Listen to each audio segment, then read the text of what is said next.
Domain of a radical expression. In this example, our radical expression is y is equal to square root of the quantity x minus 1 all over x plus 2. The graph of our radical expression is this one. You notice that it has both the horizontal and vertical asymptotes.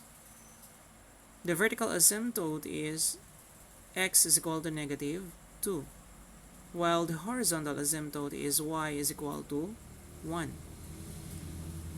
We will find it out later how this vertical and horizontal asymptote help us in identifying or determining our domain. Now, how are we going to identify or solve for the domain? Remember that in a radical expression, in identifying the domain, we have to equate our radicand into 0.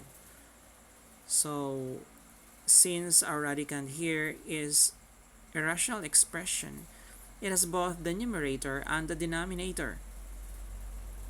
So we have to equate our numerator into 0 and our denominator into 0.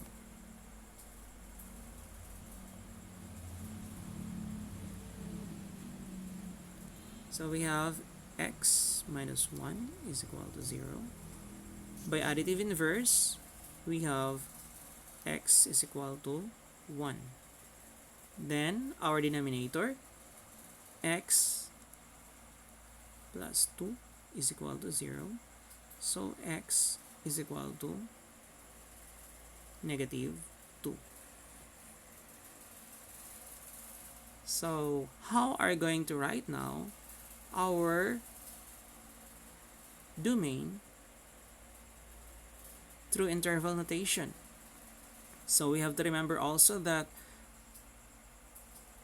in interval notation, we start with the left side from negative infinity to going to the right side to positive infinity. So we start with from negative infinity to negative 2 union 1 or from 1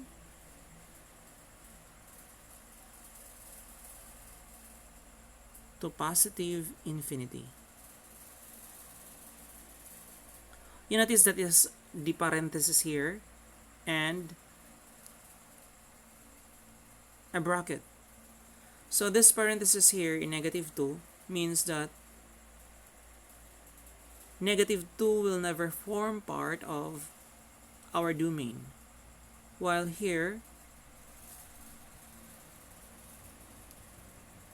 1 in a bracket will form part of our domain. How is that? Negative 2, as you can see, our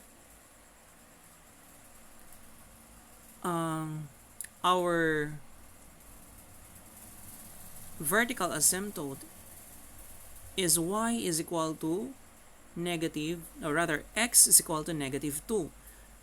So it will never touch negative 2, meaning it will never reach negative 2. Our domain will never reach negative 2. But it will start in positive 1. So again, our domain is from negative infinity to negative 2. But negative 2 will never form part of our domain.